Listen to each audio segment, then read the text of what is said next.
Most of the stuff, if you go back and look at most of the stuff, sorry for this because I'm going to end up broke and I'm going to end up frustrated. Car enthusiast thing, isn't it? It's you.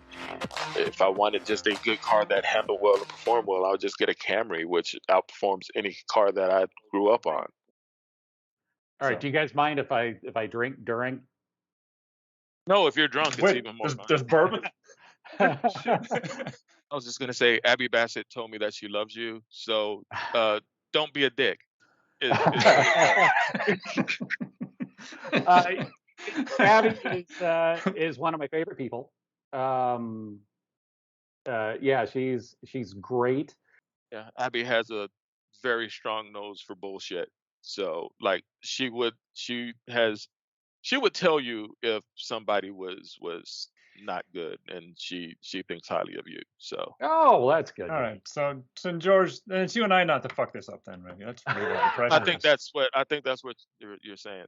Well, no, I mean, I've watched the other ones you guys have published on YouTube so far, and they're pretty strong. As my intro will bring on in a moment, I have no clue where this goes, and as long as it's fun, I'll keep doing it. Or George tells me to go pound sand, one or other. So, you think he's gonna, call you up one day and just like or better yet, like in the middle of one of these, he's gonna be like, so we've decided to go a different direction. I'd like to bring in our new co-host. Well, for Halloween, for shits and giggles, I cut in a version. I took our transcript from one of the previous episode, and then I took one of these machine learning models, right, and that allows you to kind of just swap in avatars. And so I swapped in a younger version of me and then switched out the same audio with a female. And I could have picked anybody on the planet, any ethnicity, anything. And my wife kind of said, "What are you doing?" Because I'm going to spend 30 minutes just futzing with this thing, and I'm not going to make sure it looks like my background and everything else, just quick and dirty out of the box. And she goes, "That's horrifying. I'm just so freaked out." But the weird thing is how American it made me sound. So yeah, I don't. My at least in my marriage, my role is safe. But I don't know about the virtual version that George's going to replace me with. So I would like to point out that Connor is like, I will get vengeance on him for making me guess everybody's first car. Here's the fact. Connor was the one who was pushing for me to do a podcast. He didn't want to actually be involved. He just wanted me to do it. I'm making him do this. Welcome to episode 6 of today's bad idea. We still just haven't figured out just how bad an idea this is or could be. My name is Connor Feely, and my co-host is the illustrious Mr. George Edward Jones.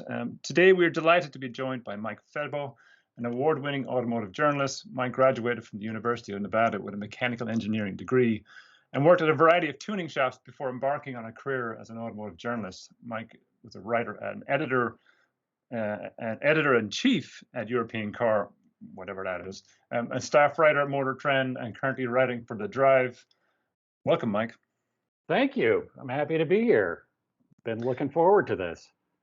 You guys are both guitarists, so I was kind of hoping we might have a couch jam battle at some point. So that's, maybe that's a different episode. But so George is a guitarist. If you check out his Instagram page, you will see him playing all the time. I'm a little different. I'm a guitar owner. Yeah, I'm one of those too. So I don't know if you can tell by the background. I have a problem. I have a spreadsheet that I went through the other day to see just how many guitars I own. Whoa. I should not have done that. If you're to the point why torture yourself? Yeah.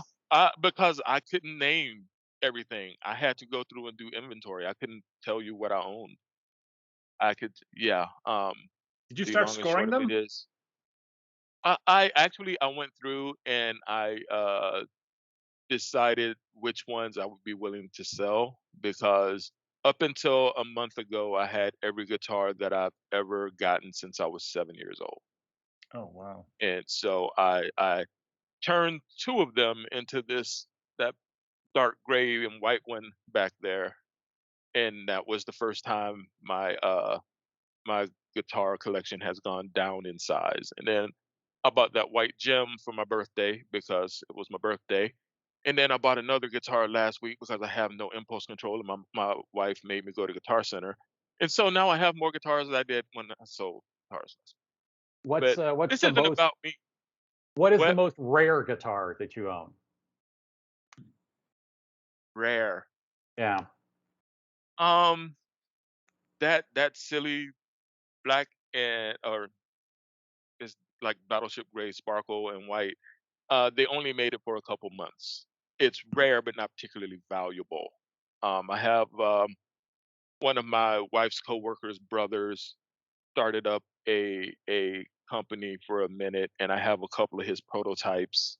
Um, I think breaks that in was some one. Wasn't that one of the guitars that was from your burning house question I asked you? Like, which ones are you going to grab? And then I said you pick three, and you went, "No, I'm going to pick some more." And I said, "No, no, no, you can't. They're running through your house with the oxygen on." I'm like, "No, you're I've done. Three, you're changed a done. lot You of got to the leave." guitars off of the wall from that burning house question. I think the only one that's left is this brown one, which probably isn't even on camera.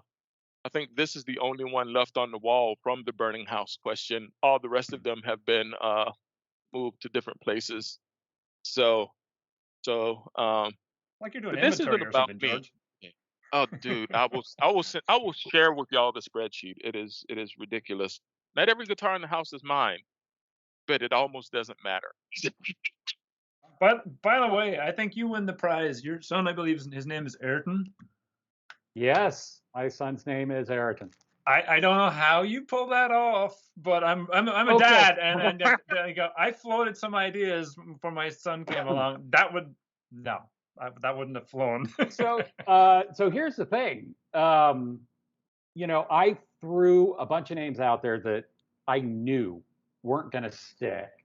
So like I am a big fan of Hans Stuck. So of course I was like, well, what about Hans or Joachim? That's his middle name. Just throwing them out there, and I had happened to mention Ayrton, and for some reason that kind of rolled around in my wife's head for a little bit, and then it was it wasn't too much time before he was born that Senna, the documentary, came out.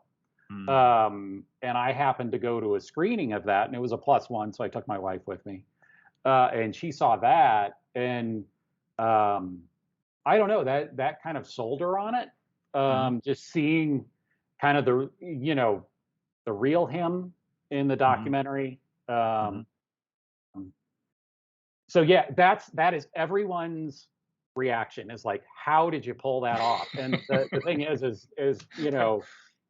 she kind of said, well, would you be okay with Ayrton? And I'm like, I guess. Yeah.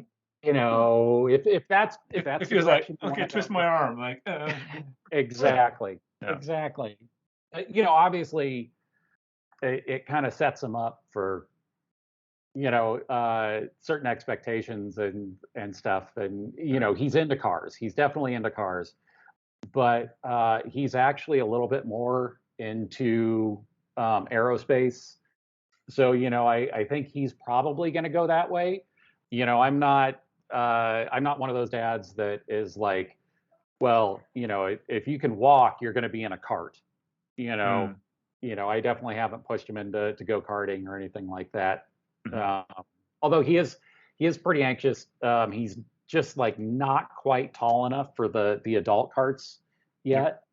And I have a feeling like, the second that he hits that height, when he's wearing, his big shoes and 3 pairs of socks, we're going to be down there at the go-kart track. So well, by then George will have started his franchise of drift karting, so you'll have a lifetime pass for that. Yeah, I think the timing's really going to work out. I don't understand why that's not a thing. Like, karting is the entryway to all motorsports. You get the drifting, and they're like, no, you're going to be in a full-size car that you paid big money for, and that's what you're going to use to bang into a wall, and that's dumb. Well, So, I see these videos all the time on YouTube of people that build their own drift carts, and they're using like PVC pipe or, some sort of like hard plastic pipe for the rear tires. Mm. And I'm thinking, a lot of guys that I know that have tried to go drifting, the big thing that stops you is that, you need 2 or 3 sets of tires for like a day of drifting. And even if you're running cheap tires, that's adding up quick. So, yeah, I think you're onto something with the drift carts. A lot of the go-kart tracks here, I don't know if they still do or not. I haven't been in a while, but a lot of them that had multiple tracks, they had one track that was like polished concrete. So it was like the Right. drift track. Right. And yeah, those were a lot of fun. Like when I was in high school and college, my friends and I, we'd go out there and there was one track that it was just like an oval track. And it was just like, driving a sprint car or something on a short track. And I mean, that was tons of fun. That was, for these regular go-kart places where they have like a 5-horse Briggs and Stratton or whatever, the regular go-kart track, yeah, it's okay. But you get on the drift track, like, that's And it where it's becomes, at.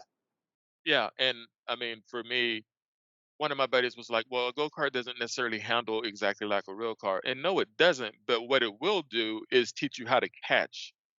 Mm. Like when a go kart oversteers, you don't have anything helping you. It's just there, Mhm. and you will learn how to counter steer very quickly. Yeah, and I mean, you could make them pretty easy with more steering angle. You could probably take the wheelbase out a little bit. You could make it a much better drift vehicle, I think. Yeah, and you could make it low speed and I mean, whatever. You can get hurt on anything. You can get hurt on a bicycle. I have plenty of scars. But you Uh-huh. can make it low speed enough, and also if you back it into a wall, your insurance premiums aren't going up because you drove into the track. Yeah. So I think it's an idea whose time is. I think the two things that are going to be missing that are gonna hurt it a little bit is you aren't gonna have the tire smoke, so you're gonna have to figure that one out. Almost all of the drifters now are running big V8s that make a lot of noise. Mhm. Yeah, and that's really kind of the thing that people don't get about like high level drifting. High level drift cars are making like not F1 levels of grip, but damn GT3 levels of grip. They're basically just overcoming it with ridiculous amounts of horsepower. They're not Oh yeah. loose at all. They're making the car drift. The car doesn't want to drift. But not about me. I do have just as an intro question, as somebody who writes as a hobby and dropped out of engineering school, how did you end up with my life? I just got lucky. Well, it's strange. So I started college and went right into mechanical engineering. When I was in high school, I knew that's the direction I was going to go with the intention of becoming a rocket scientist. Because I thought, well, working in the car industry, um, that doesn't seem like an attainable goal. So be a rocket scientist. That sounds easier. Um, so my second, I believe it was my second summer of college, I worked with a professor who was doing research for NASA and was doing composites research. And I thought, oh well, this is my golden ticket right here. I got a foot in the door. It's all going to work out. But this was kind of the mid '90s, and the mid '90s, everybody lost interest in space.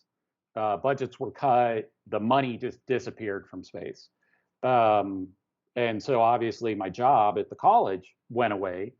Um, and so, I tried a few different things, basic college jobs. And eventually I ended up working at Shelby American. And I worked there for about 3 years. And so I did, everything there. I had already had some experience as a machinist and doing some fabrication and things like that. So, I started at Shelby, and they're like, "Oh God, I was the college kid," and the first probably 2 months I was there, they just tried to break me. Like all they had me doing was like unloading the steel truck when that thing showed up, and like cutting tubes, and all of the like lowest level jobs that they had. And they were like, well, we're going to see how much this guy really wants to be here. And then the machinist found out that I could run a mill and a lathe, and he's like, why is he moving boxes around when he could be over here helping me? So I started machining, and then at the time, all we were doing was 427 Cobra stuff, and that was here in Vegas. And then the Series 1 project, I don't know if you guys remember the Shelby supercar with the Oldsmobile V8. Dated Daytona, daily, kinda. Yeah, that project moved Viper. here. That project moved here, and it was kind of 80% of the way done when they moved the project here. So I started doing engineering on that. I was there about 3 years, and I was really getting burned out. Everybody at Shelby was working really long hours. Pay wasn't great, and eventually the Series 1 ended up basically bankrupting that company that had been set up to build the Series 1. And so one of the suppliers ended up moving in and taking over the operation. And so, we all showed up to work one day, and they pulled us into a conference room, and they said, well, half of you guys are leaving today. So that was the end of that. So then kind of did some college jobs. I worked at Starbucks for a long time. And my wife and I ended up moving to Southern California. I couldn't really find anything else that I wanted to do here in Vegas. So we moved down to Huntington Beach, and I worked in a couple of tuning shops down there, and I went to work in the mortgage industry because that's when the mortgage industry was really booming, and so money was just falling out of the sky in the mortgage industry, and I did that for about a year, and then I just kind of happened into a job at a company called Automotive.com that had just been bought by a company called Primedia, which was a publisher of, hot rod, MotorTrend, automobile, European car. When I got hired on, I think they had 70 some titles, print titles, and I got hired on to work on the website for European car. So I was in a real weird situation because, like, the print guys really resented that everything was moving online, and then everybody on the internet side was like, these guys need to go away because putting ink on paper is stupid. We have unlimited space on the internet. We can do whatever we want. So I was kind of this this weird like daywalker status that I could talk to the print guys because I was, kind of a real deal car enthusiast at that point. I had some cred behind me, and like most of the internet guys weren't car guys; they were just internet people. And the cars were like, yeah, cars are cool, whatever. But this website, that's what they got excited about, and that was 05-ish, I think. And so Les Bedron was the editor-in-chief of European Car at that point. And then there were two other full-time editors. There was a managing editor, like pretty decent sized staff. So the first time I met Les, it was in the parking garage, and he had an E46 M3, blue. And so like one of the sprinklers had gotten on his car. And so he's out there trying to clean water spots off this car. And I go up and I'm like, hey. I want to make fun of him, but I probably would have done the same. Oh, yeah. Sprinkler water is hard water. You got to get it off quick or it stays on there.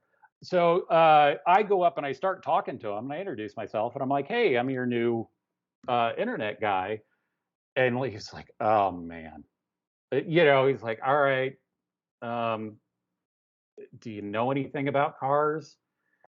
And so I started going through my background, and he's like, how did you sneak into Automotive.com? They don't even look, they don't want car guys over there. And I was like, well, I went in there and I kind of knew somebody there, like through the mortgage industry. Um, so one of like the coders knew somebody that knew somebody, and so I kind of had a connection. So I made my way in there, and so I would go to work at the automotive.com building um, like 4 days a week, and 1 day a week I would be in the Prime Media building. Um, and so, I kept interacting with him, and Les was just like, we got to get you over here. He's like, I have an open spot for an engineering editor. You're the guy for the job. And apparently it turned into some kind of fight that, automotive.com, they were like, well, he can't just transfer over. But, eventually Les won the fight. And so, yeah, and to answer that simple question in the longest way possible, I really fell into it. I just kind of lucked Well, out. it's kind of interesting because I feel like you're kind of the end of an era. Like the guys we grew up reading in car magazines were largely engineers that wrote, and I think today it's largely like dudes with liberal arts degrees or dudes that could write a YouTube script more so. And I think that that divide is pretty hard. Gen X, millennial, when that turned over. Like Gen X and Boomers were engineers, and under that you start getting more. You start getting less. To today, I don't know of any popular auto writer that's an engineer. Okay, well, I guess Jason Fensky doesn't really count because you know, It's he's a a YouTube YouTuber. guy, right? Um, yeah, there aren't a lot of people that came from an engineering background um, that are auto writers. At least not. I can't think of many off the top of my head. So Calvin Kim, he was at Road and Track for a long time. Right. Um, he has a background in engineering. Um, yeah, there's not a lot, and definitely, uh, when it used to be a staff full of engineers, like most of those guys have Yeah, your retired Pettettas and or your Bedards and whatnot, they were all engineers, and that's the reason I have a unwavering belief that it was old engineers that refused to call BMW coupes and would only call them sedans at Car and Driver because technically, if you had so much interior room by volume, it was a sedan, not a coupe, and only an engineer would care about that. it's funny. Like I worked under Frank Marcus at MotorTrend. So I was Right. at MotorTrend for a number of years. Um, and Frank is, he's kind of an engineer's engineer. And I learned tons from Frank Marcus and Kim Reynolds, who was also at MotorTrend at the time. And both of those guys, they kind of represent kind of that old guard of engineering writer. Now, Kim Reynolds is an amazing writer. He didn't get enough opportunity at MotorTrend to really do the writing that he was capable of. If you get a chance, he wrote a review of, I think it was a 991 Gen 1 Turbo that they drove in South Africa. Look up that story if you can. It is a beautifully written piece, and it really shows like when an engineer gets really passionate about the writing, also, and they have a creative side to them as well. That's kind of the best of that, in my opinion. But yeah, I think you're right. The big switch um, was kind of around the time I was getting in there, and it's hard to blame it on the internet, but it certainly coincided with the internet that suddenly it was a lot more writers, and people came from a writing background rather than a technical background. And maybe some of that is a fall off in the testing of cars. if you look as far as doing like real instrumented testing, it's still basically the magazines that are doing it. Edmunds is kind of the outlier there as far as a website that still does testing. And now, I mean, the test equipment is super easy to use. It's you can basically get performance data on a car with something that's as easy to use as your smartphone. Whereas it used to be, testing a car was hard, and it required using some complicated equipment and understanding the math. Yeah. And so I think that was probably a big part of it, is that it was probably easier to take an engineer and get them using the test equipment, and then teaching them how to be adequate writers, than it was to take a good writer and give them an education on how to use all this test equipment. How hard is it, say, for a young engineer writer to break into automotive writing today? Like, you were describing a very interesting trajectory. Obviously, not like looking back now, it's like the winding path makes sense, and now you're at sort of a different point in your life. But if you were to talk to somebody who was trying to break into this, there's any number of avenues because of the opportunities that the internet has created. But at some point, you need to get behind somebody who has, a brand name, whose, wake you could effectively ride for a while and kind of get your own reputation out there. But starting from zero is very, very challenging. Yeah, it is tough. If someone wants to get into the industry now, my first suggestion is start writing.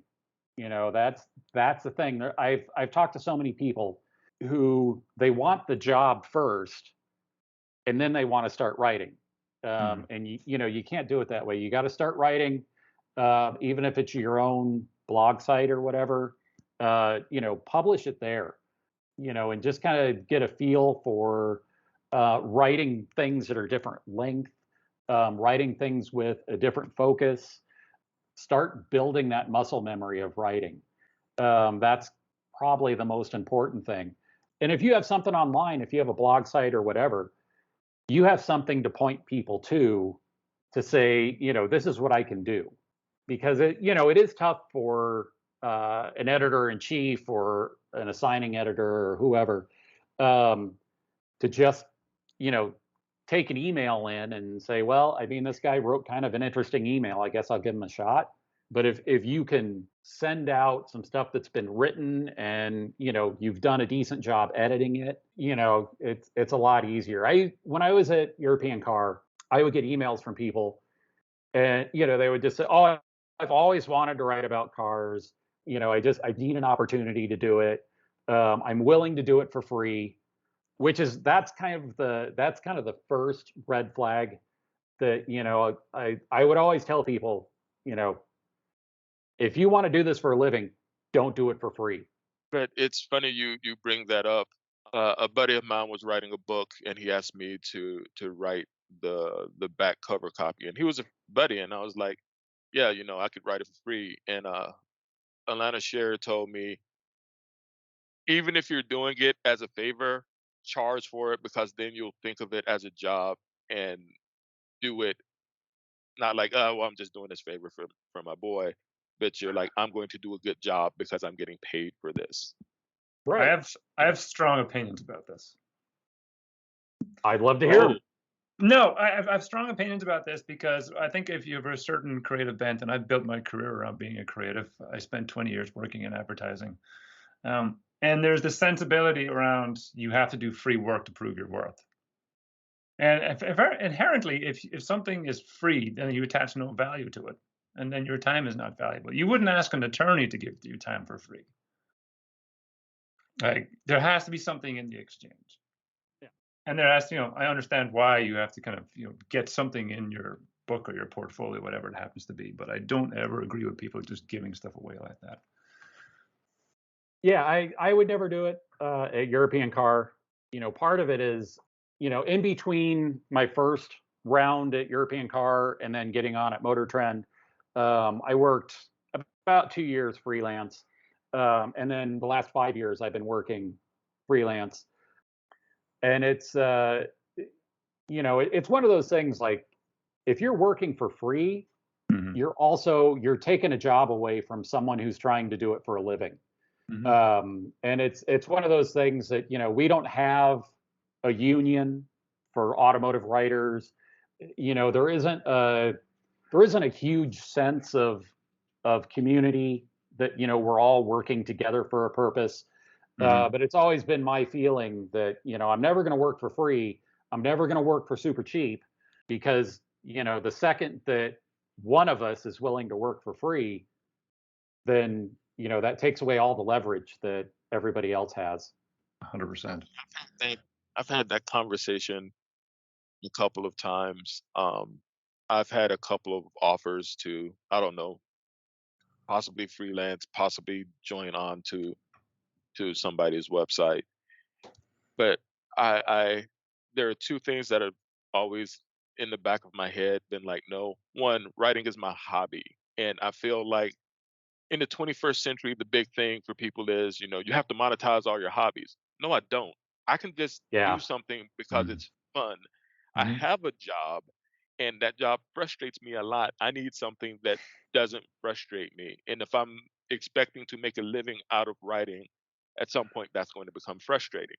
But since I have a job that pays all my bills, getting a second job just for the sake of having a second job really just takes away my free time to do other stuff that I'm interested in. But people who are using that to make their living, I'm taking away those opportunities. But that So, that that um, also that also allows you the creative outlet makes your day job more tolerable. Like right. even if you're working, so I used to have junior writers, art directors, and that's one of the things I would say to them is, they would get frustrated because they weren't working on more down and more interesting projects or more high profile projects, so they wanted to basically jump and do a Super Bowl ad. And I would say, do you remember anything when you first came in here and you applied for this job about it's my obligation or this corporation's obligation to make sure you are creatively fulfilled? That's on you. You have to find that outlet. You have to do whether it's needlepoint or stand up or whatever the heck it is, because you'll find that one feeds the other, that creative element. If you have that creative part of you, it's going to manifest in different ways, and hopefully it's productive ways. Yeah, when I was working at Shelby and I was probably, I don't know, 19 or 20 years old, one of the guys there, one of the managers there, he was having a particularly bad day, and I was working on something, and he came over and he's talking to me, and just kind of grumbling, and it was clear that he was just kind of hiding in the machining area, Hmm. to just kind of pull himself together. And so I'm like, you doing okay over there? Um, and he's like, I'm going to give you one piece of advice. If you really love cars, don't do it for a living. And yet here I am. Uh, So that. actually, you just gave me a perfect segue. Okay. First car. What was your first car? Oh, first All right. car. So is he allowed to ask questions? I mean, are there formal rules to He this? gets he gets three I guesses. get three So guesses, and by the end of the hopefully this conversation, he's gonna take a shot at it. And what he won't give himself credit for is that he's actually very close on a lot of these. He hasn't named Oh, I know. exact things, but he's been remarkably close. So even though he squirms on this, he's pretty darn good. I do squirm. So I'm just going first car. We're about the same age, which uh, that narrows it down to a handful of things that really probably, because my thing is, unless you bought your first car yourself, like after college or whatnot, your Mhm. first car was determined by what your parents were willing to throw away for the most part. So that instantly makes it probably a cheaper thing. Or you could be like my father, who thought that my first car was going to be an RX-7 until he found out what the insurance was, and then it became a cheaper thing. Um, so I'm gonna go